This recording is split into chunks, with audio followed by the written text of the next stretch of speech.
Hey folks, this is Rhykker with another Diablo lore video. In today's episode, we discuss the story of Diablo II, how a band of heroes came together to stop Diablo and his brothers once and for once. This is part 15 of a series in which we explore the major players in the story of Diablo, from the Nephilim to Tyrael to Deckard Cain to Diablo himself.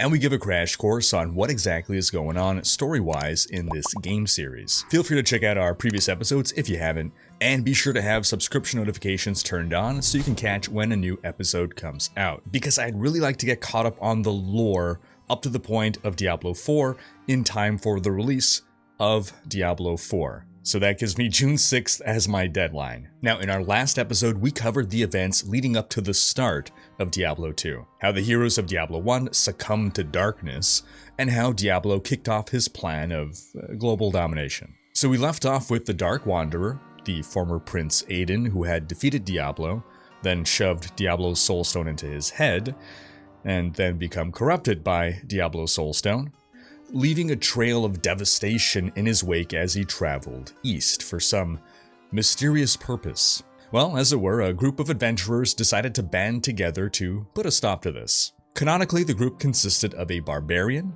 an Amazon, a sorceress, a paladin, and a necromancer. How did these five find each other? We don't know. Maybe they met in a tavern. Maybe the Battle.net lobby. Who knows? But the sorceress was known as Isendra of the Zan Esu clan, one of the oldest mage clans. In a past video, we spoke about the mage clan wars, though the Zan Esu were not one of the three major clans that partook in this ancient conflict. Conveniently, it's because they're mysterious. You see, long ago, a female Nephilim known as Esu, one of the ancients and a contemporary of Bulkathos, was drawn to the power of the elements. Through intense meditation, she learned to master the powers of fire, water, earth, and love storm, and eventually disappeared from history, her fate unknown. But followers of Esu arose, the Zan Esu, female practitioners of magic who focused only on elemental magic, considering it to be the purest and most perfect magic. Centuries ago, they established their secret headquarters somewhere in the eastern jungles, and once every 7 years, they would visit certain families across the world who had 7-year-old daughters and try to determine whether they had a high level of attunement to elemental magic, and if so, recruit them. Now fast forward a few hundred years, and Diablo arises in Tristram, then demons are all over the place.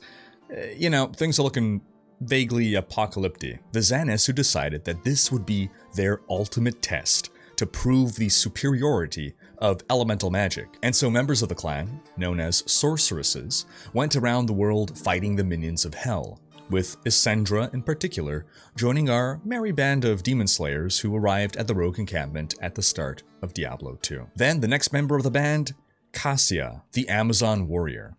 We spoke about the Amazons in our previous video. Cassia had known a life of violence and was often hired as a mercenary for her incredible combat ability. The Amazons, or the Ascari people, had prophesied that the primevals would return to the world one day, and thus had trained for millennia for this eventuality. So when it was clear that the prophecy was coming true, Cassia traveled to Khanduras to defeat the forces of hell. Next, there was Zul the Necromancer. Zul came from the southern swamps in the far east of Sanctuary. This region is known today as the swamplands of Hawazar, and we'll be visiting them in Diablo 4. Necromancers are magic users who wield the power to raise the dead, a power otherwise only possessed by the minions of hell. Now, necromancers are simply what outsiders call these fellows. Their true name is actually priests of Rathma. You remember Rathma, right? Once known as Lunarian, the child of Lilith and Anarius. When he studied under the mysterious entity known as Trag'Oul, he received the name Rathma, which meant student. From Trag'Oul, Rathma learned the ways of the balance, the even distribution of light and dark, and the importance of retaining the balance, or the great cycle. Too much darkness, and well, the world is destroyed. Not enough darkness, and the world stagnates through complacency. Rathma then taught the ways of the balance to Mendeln, the younger brother of Uldyssian, aka the most powerful man to ever exist, and Mendeln, entering his own service to Trag'Oul, was named Kalan, or teacher, because it would be Mendeln who would go on to found the priests of Rathma and spread the teachings of the balance. Rathma disappeared from the picture at this point, becoming a mythic figure of worship among his priesthood, who established their headquarters in the Necropolis, a vast underground city in the eastern jungles of Kyrgyzstan, whose entrance was built into the trunk of a big tree. The priests of Rathma were shunned for their practices of dark arts. The Zakrum Church in particular, the Church of the Light, would often try to hunt them down. Really though, necromancers are just misunderstood.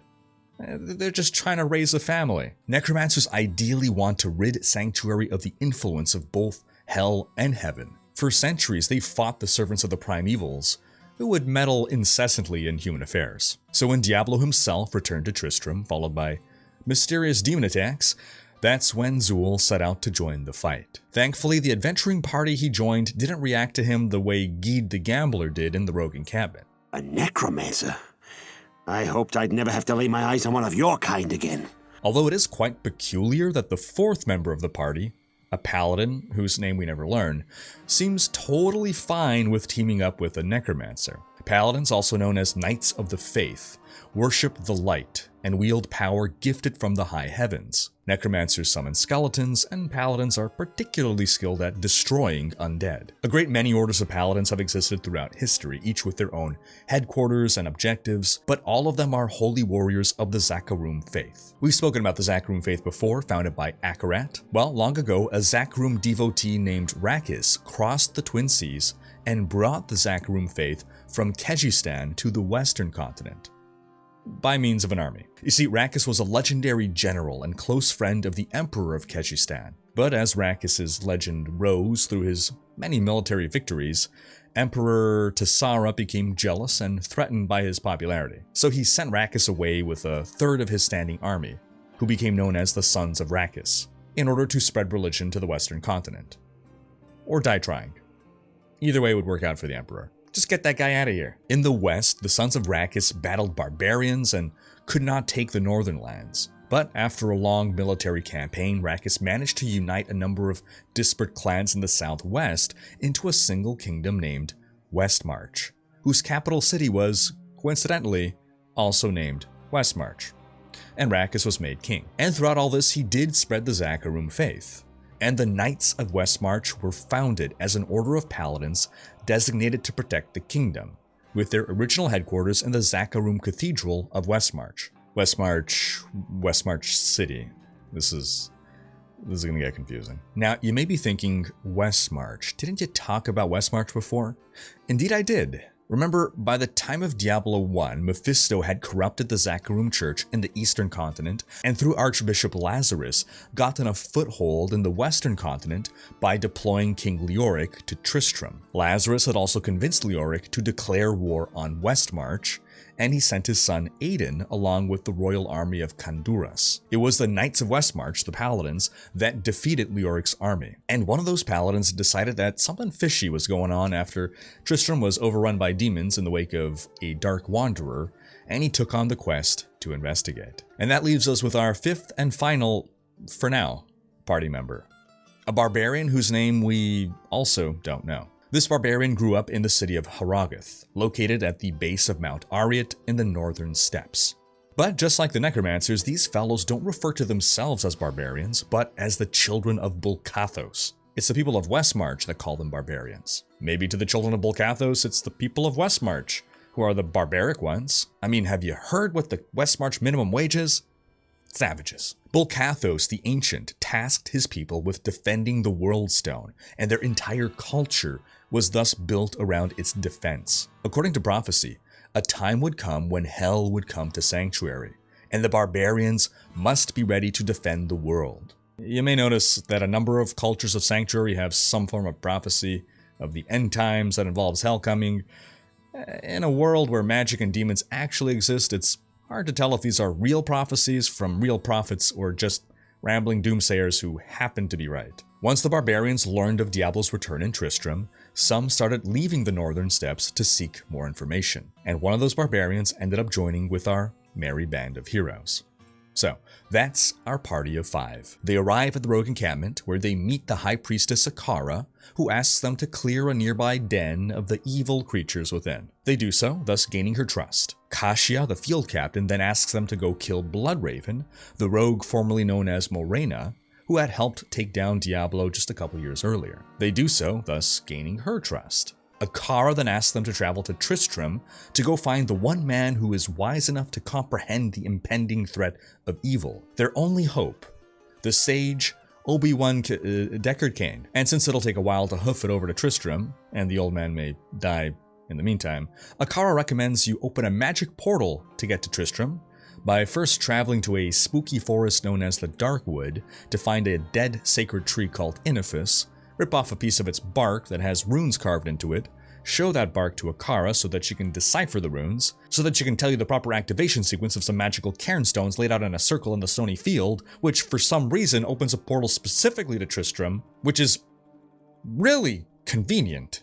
So our heroes portal over to Tristram, where they find the zombified and skeletonized remains of our favorite townsfolk, but also old Deckard Cain in a cage. They rescued Cain and returned him to the Rogue Encampment, where he revealed the horror of all that has happened. That the Dark Wanderer was Prince Aiden, the hero who defeated Diablo, but had now become possessed by him. Ergo, he must be stopped. In order to chase after the Dark Wanderer, our heroes would have to travel east, and thus cross the mountain pass by the Eastgate Monastery, formerly held by the Rogues and now held by Diablo's minion Andariel. Heading for the monastery, our heroes passed through the Black Marsh and stopped to raid the Forgotten Tower, which is all that remained of the crumbling ruins of the Castle of the Countess, a ruler of the past who bathed in the blood of 100 virgins to keep her youth. Having become some immortal monstrosity, she was buried alive in her castle tower, since there was allegedly no way to kill her. Apparently nobody tried to actually, kill her.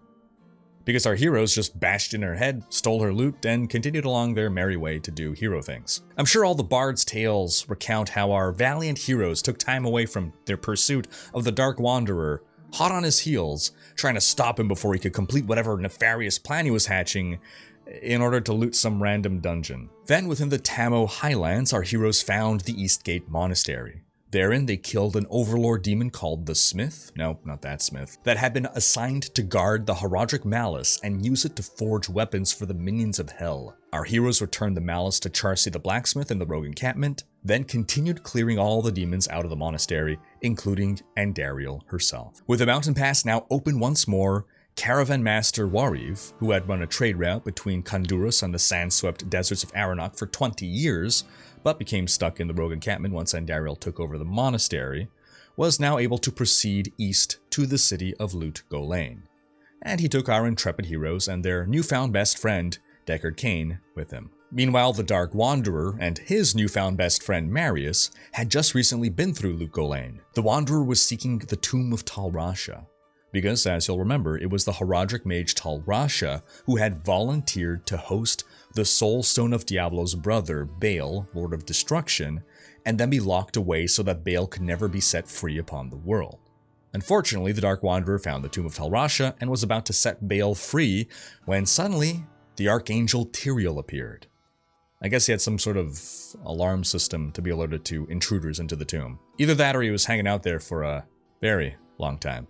Tyrael fought the Wanderer, but in the meantime, Baal, from within Tal Rasha, manipulated Maurice into pulling the Soulstone fragment out of Tal Rasha. Maurice, believing he was helping Tal Rasha, thus ended up freeing Baal from his prison. Well, he had good intentions at least.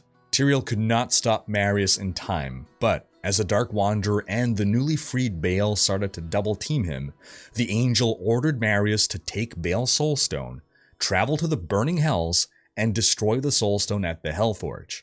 Yeah, I'm sure it's a great idea to entrust this nigh impossible task to this schmuck.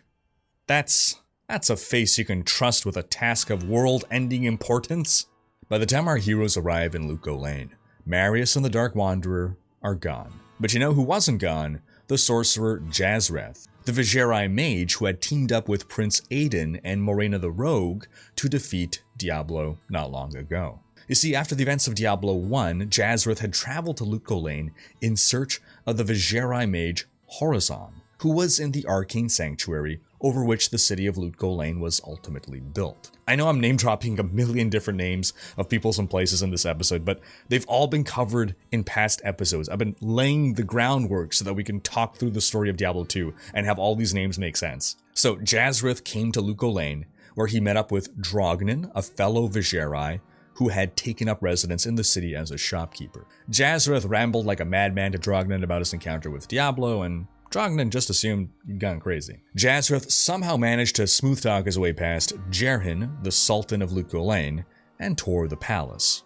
Within the palace cellars, he found an ancient seal and convinced Jerhin to give him some alone time to study it. Jerhin never saw Jazzrith again, as Jazzrith managed to open a portal to the Arcane Sanctuary through that seal. And Jerhin just apparently never questioned where Jazzrith went. Dude could be living rent-free in his attic. But in the Arcane Sanctuary, Horizon was nowhere to be found. He had lived out the rest of his days in this pocket dimension, spying on the outside world and witnessing events like the imprisonment of Baal in Talrasha's tomb, until he gave the last of his life essence to preserving the Arcane Sanctuary and keeping his demon slaves trapped within it. Oh, I forgot to mention, yeah, he kept demon slaves in the Arcane Sanctuary.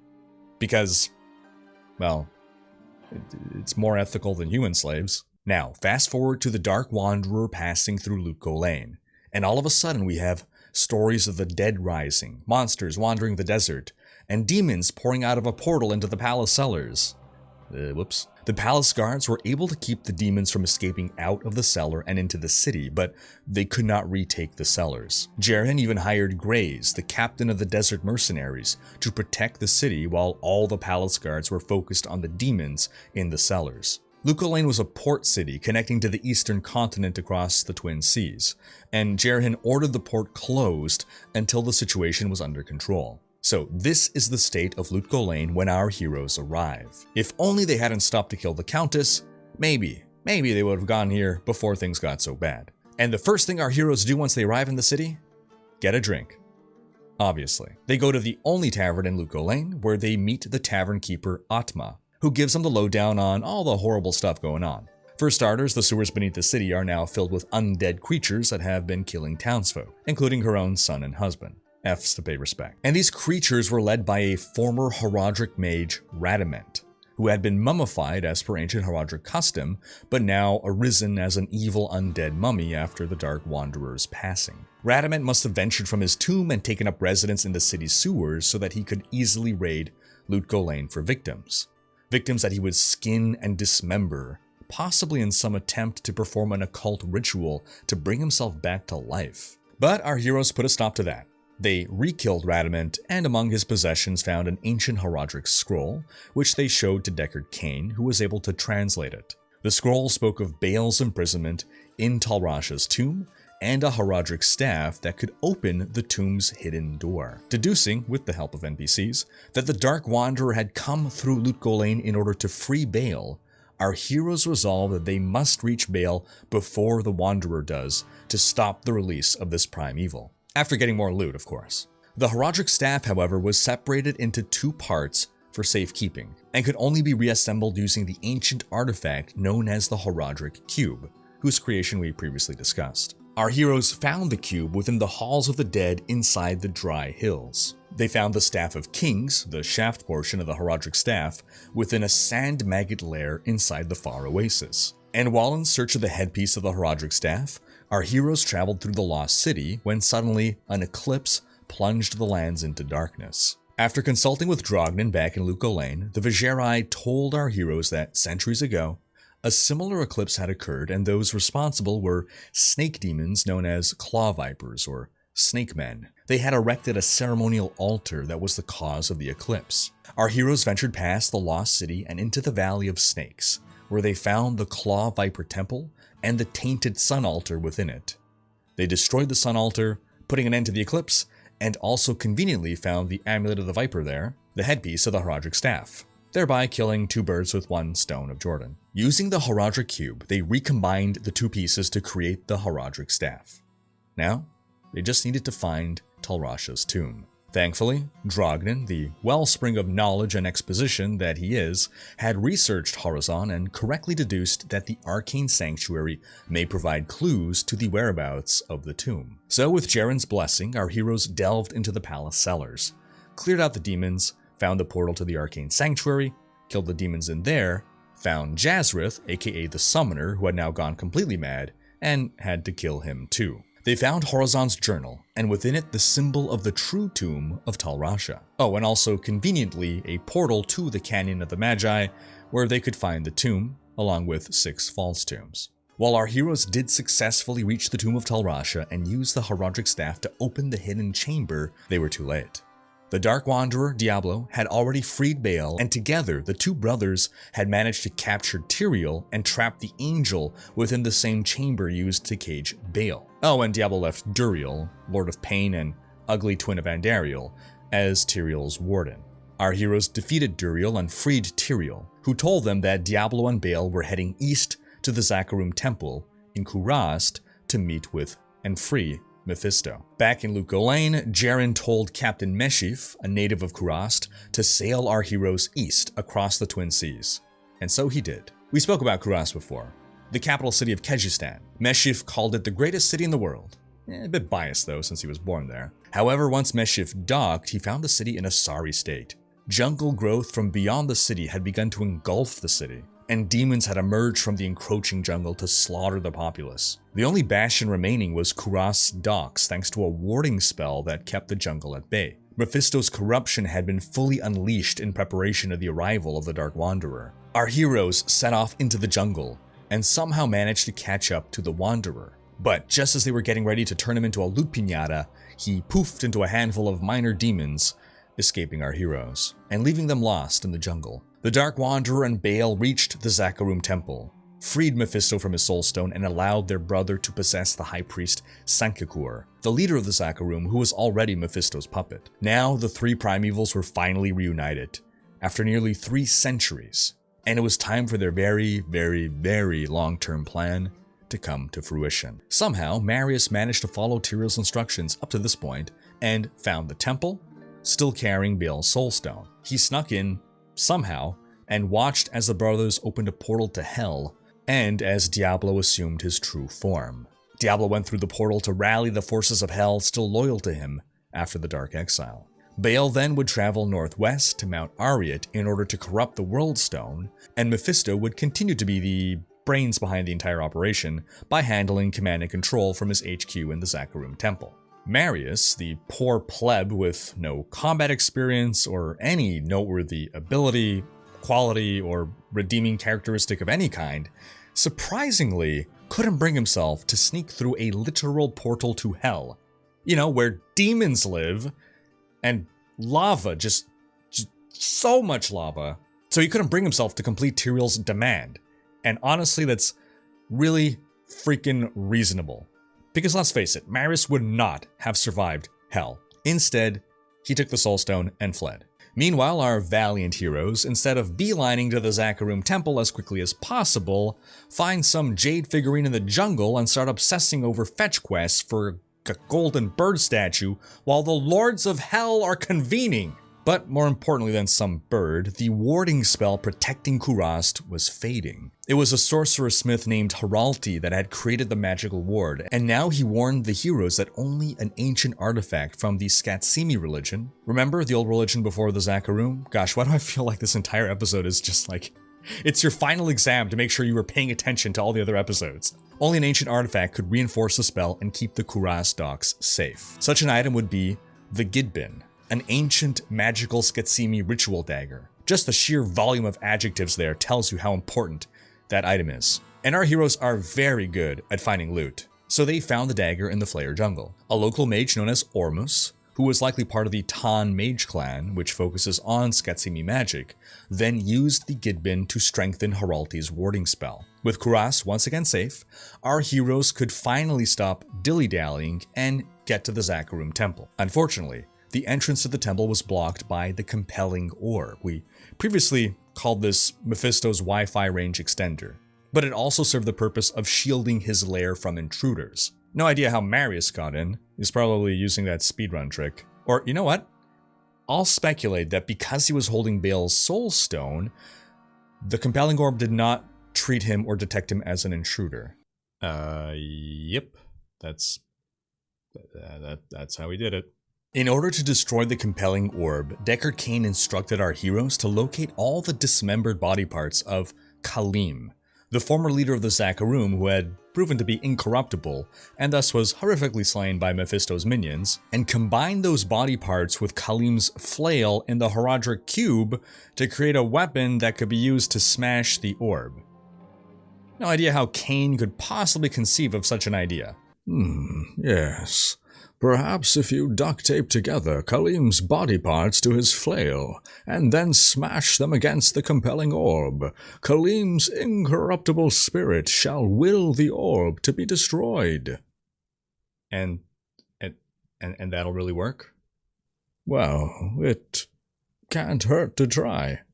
So our heroes go on a scavenger hunt throughout the lands, in the Spider Forest, the Flayer Jungle, the Kurast Bazaar, Upper Kurast, and the Kurast Sewers, and the temple city of Travancore, home of the Temple of Light of the Zakarum, and they manage to assemble all the ingredients into Khalim's will. On the way, they manage to find Lam Eason's tome, the Black Book of Skatsimi magic, and return it to a potion dealer and golden bird collector in Kurast named Alcor. Our heroes killed the 6 corrupted High Council members, each of whom had a shard of Mephisto's soulstone in their left palm, then shattered the compelling orb with Khalim's will. They ventured deep beneath the temple and destroyed Mephisto, collecting the final largest piece of Mephisto's soulstone from the shattered body of Sankakur, his host. Our heroes ventured through the spooky evil portal, which took them not directly to hell, but actually to the Pandemonium Fortress. Remember, we have Heaven, Hell, and Pandemonium, which sits between the two. A fortress was built in Pandemonium to guard the World Stone, but ever since the World Stone was moved to Sanctuary, no one really cares about the Pandemonium Fortress anymore. Diablo passed through the fortress on his way to Hell, and our heroes, along with Tyrael and Deckard Cain, reached the fortress not long after. Once there, Tyrael explained that the Soul Stones of Mephisto and Diablo, once they find and kill Diablo and take his Soul Stone, need to be destroyed at the Hellforge. And he also asks the heroes to kindly find his imprisoned former lieutenant and dear friend, Izuel, and free him. Things are about to get real awkward. Last we left Izuel, he was bound in a demon body with the Lord of Despair, Rakanoth, serving as his warden. But apparently Rakanoth got bored and just left? So our heroes found Izuel within the Plains of Despair, with no sign of Rakanoth in his own domain. They destroyed Izuel's demon body, freeing his soul, and learned that Izuel had betrayed Tyrael by telling the Primevals about the Soul Stones and helping them hatch their grand plan. The heroes then ventured into the Chaos Sanctuary in the Realm of Terror, Diablo's seat of power within Hell. They found and killed Diablo, grabbed his Soul Stone, then went to the Realm of Destruction, Baal's seat of power, to find the Hellforge in the River of Flame, so that they could destroy Diablo and Mephisto's Soulstones on the Anvil of Annihilation. The Anvil of Annihilation is where the Smiths of Hell destroyed angelic weapons and artifacts. Anything destroyed against this anvil could never be repaired, like my faith in ever again getting a good Star Wars trilogy. But before they can reach the anvil, our heroes had to face Hephasto the Armorer, the head armorer of Hell. He actually used to be one of the weaponsmiths of the angel Inarius, but after Inarius destroyed the Temple of the Triune by forming the Cathedral of Light during the Sin War, Mephisto decided to punish Inarius by corrupting Hephasto. Serving as a dutiful minion of Baal, Hephasto rose through the ranks to eventually become chief weaponsmith. One weapon that he made for Mephisto was the Shard of Hate, a sword from Diablo III. So anyway, the heroes killed Hephasto, and then they smashed the 2 soul stones on the Anvil of Annihilation, sending Diablo and Mephisto's spirits back to the Black Abyss, where demons spawn and respawn. Or at least, everyone thought that's where Diablo and Mephisto ended up. But where would Diablo and Mephisto's spirits actually end up? What was Baal up to? Would Maurice's completely understandable cowardice lead him to a comfy life free of any more demon business? All these questions and more will be answered as we continue to explore this Diablo lore video series. Stay tuned. Until then, be sure to get caught up on past episodes. Thanks for watching. Special thanks to my Twitch, Patreon, and YouTube supporters for making these videos possible. If you enjoyed this video, please share it. Check out these other videos, and subscribe to join Rhykker's Raiders for more Diablo content.